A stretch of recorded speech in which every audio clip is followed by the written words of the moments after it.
Hi, it's been a while, and I'll try to explain why without taking too much time.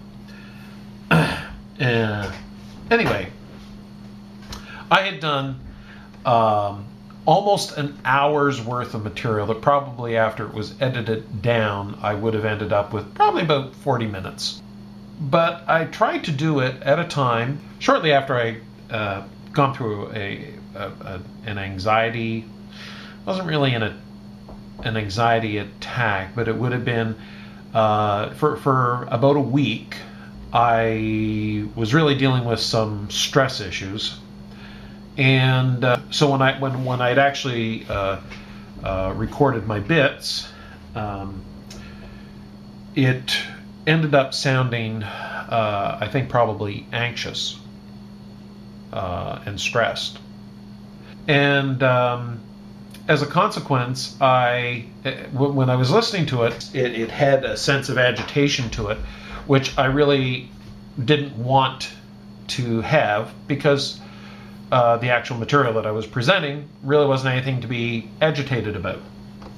So I'm going to do something a little different, and it's not going to be right in line with where I had left off with the last videos, because where I'd left the last videos with the last entry was talking about, or I guess raising the question of why would these Jews who believed in JC, led by James, the brother of JC, why would these Jews be still observing the law? Why would they be still offering sacrifices, sin offerings, burnt offerings, and so on, which the New Testament very clearly tells us they were still doing? And I asked the question, why were they doing this? We see clearly that they were doing it. Why were they doing it? And so what I wanted to do is I wanted to go take a look at what would have been reasonable to them based on the scriptural record that they would have been using, which would have been the Hebrew Scriptures. It's not simple enough to say that, okay, they did it because that's what the Hebrew Bible told them to do. It actually goes beyond that, because if we were content with that answer, that they were doing it because the Hebrew Bible told them to do that, then we have to come up with a good answer as to why then does Christianity teach, and the claim of Christianity is that the New Testament teaches as well, that sacrifices have been done away with, the Old Testament laws have been done away with. Maybe we'll keep the Ten Commandments, although I do seem to think that in Corinthians, Paul does say that the glory of that first covenant was fading away that was written on stone, and from reading the Hebrew Bible, the things that were written on stone were the Ten Commandments, the very things that Christians say, yes, we should keep the Ten Commandments that were written on stone that are passing away, according to Paul. So in that reference, Paul wasn't talking about ceremonial laws and the traditions and so on and so forth. So, keep that in mind. But clearly the New Testament, from the approach of Christianity, from the interpretation of Christianity, tells us that these things have been done away with. And so you have to reconcile these two different positions. The position of the practice of these Jews with the interpretation of the church, because they both claim the same source, JC.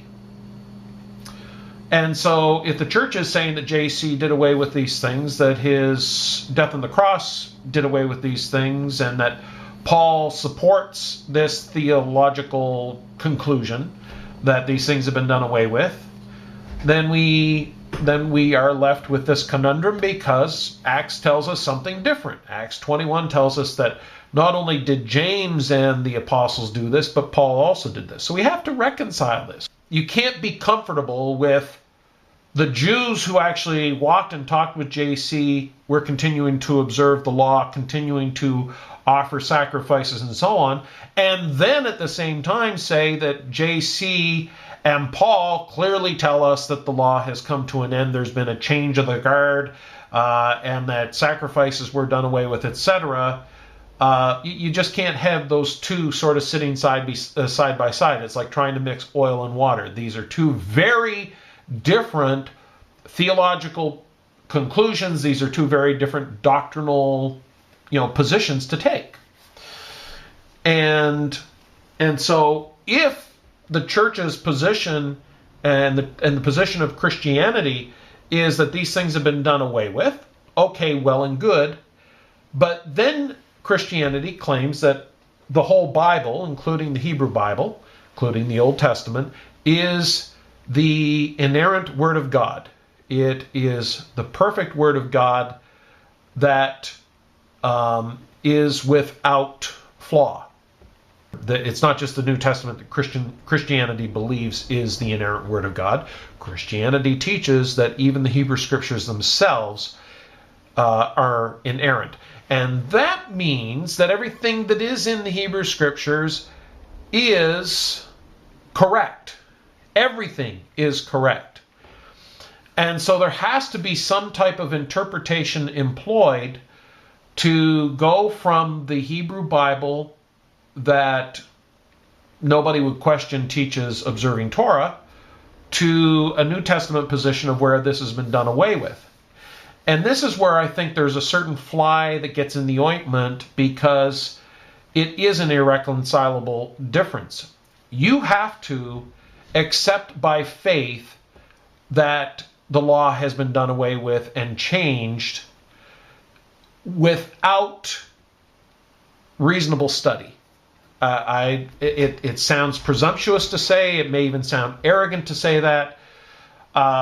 You may even say that the only reason that I'm saying that is because that's what I believe, and I'm really not stating a fact. I'm just simply stating what I believe.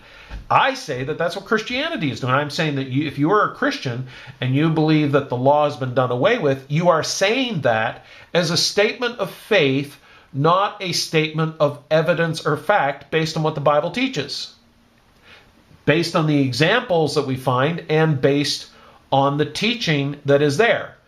And you may say, hold on, Prescott, I can show you the verses where Paul says this. But before we get to Paul, what we have to do is we have to lay down, I think, a reasonable understanding of the chronology of these things and the understanding of these things, that when you follow them from the beginning down through the period of time into the New Testament period, clearly brings us to the practice of James and the Apostles and the conclusion of James and the Apostles.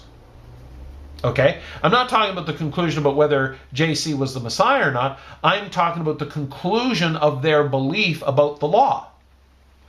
That when you go to the beginning of Genesis and you work your way forward, even through the teaching of JC in the Synoptic Gospels, you naturally come to the practice of James and the Apostles, but not to Paul. Sorry. You cannot get to Paul when you follow the stream of truth from Genesis through into the New Testament period and the teaching of the Gospels, at least of the Synoptic Gospels. And later on we will talk about why I keep referring to the Synoptic Gospels as opposed to just referring to the Gospels in general. So, before I do this, I do think that what I want to do is I want us to take a look at an event that is recorded in the Synoptic Gospels